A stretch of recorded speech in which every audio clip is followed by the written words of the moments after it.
Sea feliz.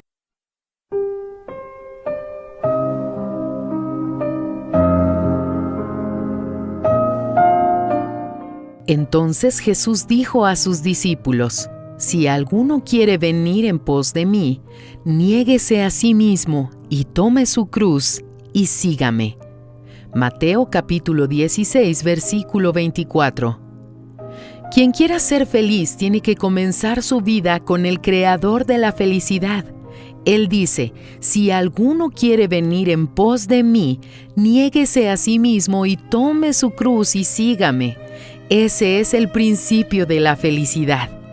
Primero, entregar incondicionalmente la vida al Señor Jesucristo. Segundo, abandonar el camino equivocado.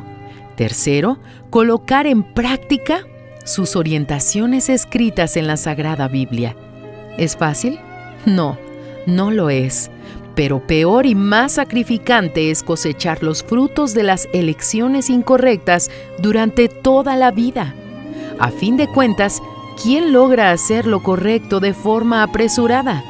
Huir del sacrificio hará que usted sea sacrificado por sus elecciones equivocadas, hechas a causa del corazón, de la desobediencia o de la obstinación. Quien no se entrega a Dios se entrega al diablo. No hay término medio. Quien no sacrifica, termina sacrificado. La vida por la fe solo es posible basada en el sacrificio, en la renuncia.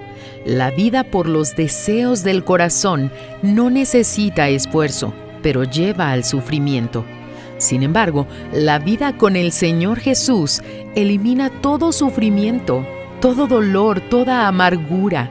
Se renuncia a aquello que inevitablemente en el futuro traería dolor y angustia. Por otra parte, no hay ninguna pérdida, no hay que temer, ni por qué preocuparse. Es el principio y la garantía de la eterna y absoluta felicidad. Quien quiera ser feliz debe aliarse al Creador de la felicidad.